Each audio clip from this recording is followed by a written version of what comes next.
Hello and welcome to Jefferson Close-Up. I'm Carol Saline and my guest today is Dr. Richard Rothman. Welcome, Dr. Rothman. So nice to have you here.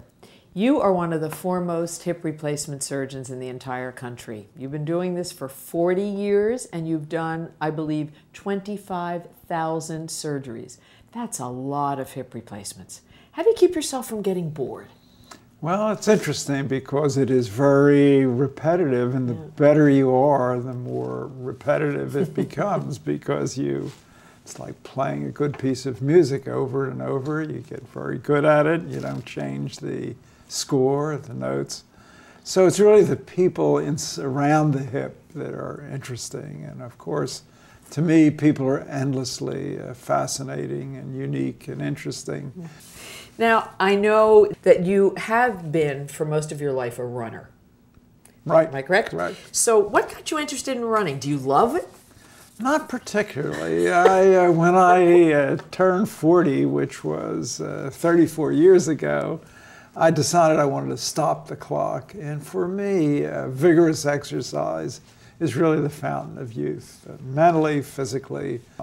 And you used to organize these marathon challenges at Rothman so that all the docs would compete against each other. Do you still do that? Oh, we've done some great things with team building, Carol. We have run probably 15 marathons as a team, usually the Marine Corps Marathon in Washington. We've climbed 4 or 5 mountains together.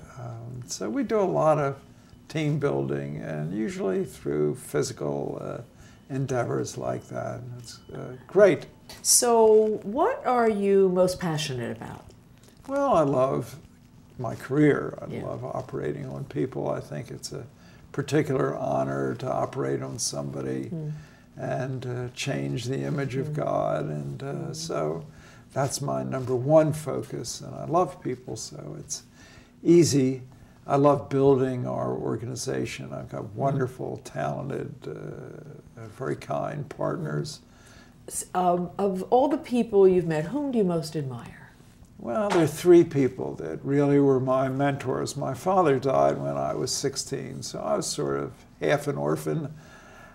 And so I had 3 male role models. One was Philip Caldwell, who was a famous businessman who was the first non-Ford chairman of the Ford Motor Company. Oh.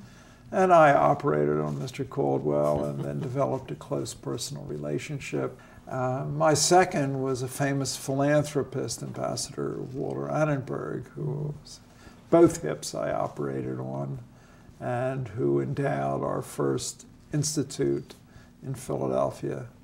And he taught me to focus on quality. Disregard economics, focus always on quality. And he had a deep belief in that. And he had a deep belief in me, which inspired me to always do the right thing. And finally, I had a surgical mentor, Anthony DePalma, who was my predecessor as chairman of orthopedics. But I want to talk a little bit about the Rothman Institute. This is such an institution in the city of Philadelphia. How did it come into existence?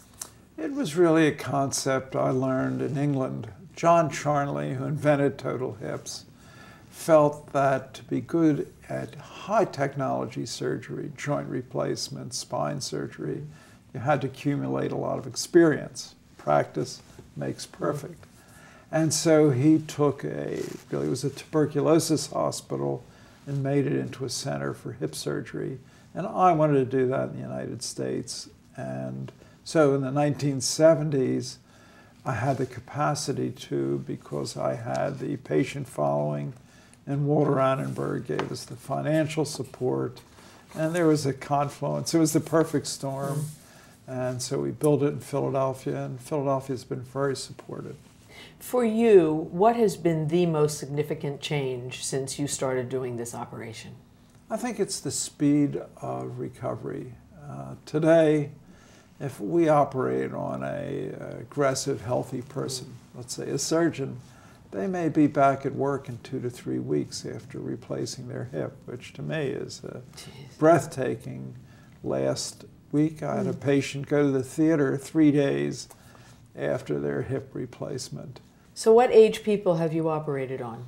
Occasionally people in their 20s, most people in their 70s, a lot in their 60s, some in their 50s, and then a few who are 40 and 30, and a very few in their 20s. And is there an age you're too old for this surgery? Not really. I have operated and done hip and knee replacements in 90-year-old individuals. They have to be thin, alert, and healthy, but God gives some people those wonderful genes. And I have a lot of patients who are working at age 90. Amazing. Well, I think a lot of your patients are very lucky people.